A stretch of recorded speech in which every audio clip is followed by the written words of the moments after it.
j'ai trop de brume. Mon ami d'Italie m'a dit j'ai souvent faim.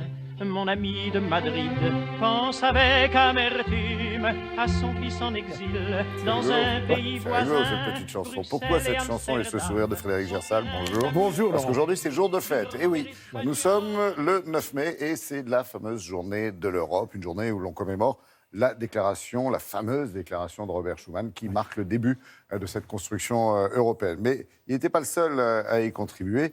Il y a d'autres pères fondateurs, peut-on dire. Oui, et c'est vrai qu'on copie ça un petit peu sur les Américains. Hein. Les pères fondateurs, on en parlait déjà au XVIIIe siècle pour évoquer aux États-Unis ceux qui ont signé la déclaration d'indépendance et qui ont créé la Constitution américaine. Donc on a repris un peu cette idée, si ce n'est qu'aux États-Unis, ils sont une cinquantaine à peu près parmi les pères fondateurs. Et nous, il y en a 7. Sept, parce qu'il y a 2 Français, il y a Jean Monnet, et Robert Schuman, qu'il faut, vous l'avez évoqué. D'ailleurs, je précise tout de suite, dans un instant, on va regarder des images d'archives et on va entendre la voix de Robert Schuman qui lance ce jour-là, ce 9 mai 1950. Donc ça va être un moment important. Mais je voulais juste rappeler quand même que le mot Europe, c'est un vieux mot. Hein, alors soit ça nous vient, il y a deux origines possibles. Soit ça nous vient d'un mot phénicien, Ereb, qui veut dire couchant, parce qu'évidemment, en marchant vers l'Europe, on marche vers le couchant. Soit c'est un mot qui nous vient de la mythologie grecque. Europe était une très jeune et très jolie femme qui a été séduite par Zeus, qui s'est transformée en taureau pour venir la séduire. Il a fallu que ça nous tombe dessus. Oui, un petit peu. Mais alors, figurez-vous que ce taureau, une fois que le couple s'est défait, eh bien, le taureau est parti dans les airs et c'est devenu l'un des signes du zodiaque. D'ailleurs, le mois de mai est dans le signe du taureau. Donc tout ça, vous voyez, se tient. Donc le 9 mai, qui est aujourd'hui jour de fête, quand on pense qu'hier, Laurent, ici même, nous étions ensemble pour évoquer la fin de la guerre. La fin de la guerre, la fin de la guerre. C'est-à-dire que dès le lendemain, j'ai envie de dire, déjà, on commence à parler de la construction européenne, puisque ça commence réellement en 1949. Je vous montre des images ? Allez, on découvre tout ça en images. Et on va entendre dans un instant, ça c'est important, Robert Schuman. Donc on les voit, ces images qui évoquent la presse, évidemment, qui va parler de tout cela. Le 5 mai 1940, à Londres, 10 États préparent le Conseil de l'Europe qui va se dérouler à Strasbourg, que l'on voit ici. Mais je vous propose d'écouter tout de suite Robert Schuman. La France a toujours eu pour objet essentiel de servir la paix. L'Europe n'a pas été faite, nous avons eu la guerre. L'Europe ne se fera pas d'un coup, ni dans une construction d'ensemble. Elle se fera par des réalisations concrètes, créant d'abord une solidarité de fait. Voilà, l'Europe ne s'est pas faite, enfin il parlait du passé évidemment, il est en train de la construire.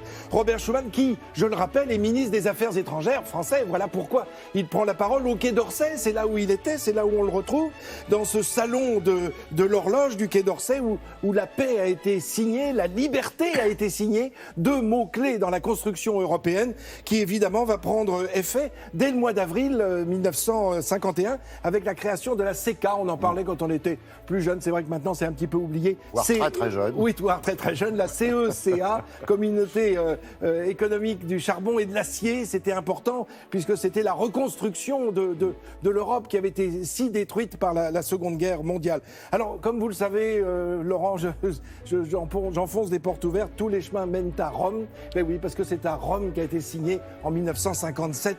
C'est toujours l'année dont on nous parle dans la construction européenne.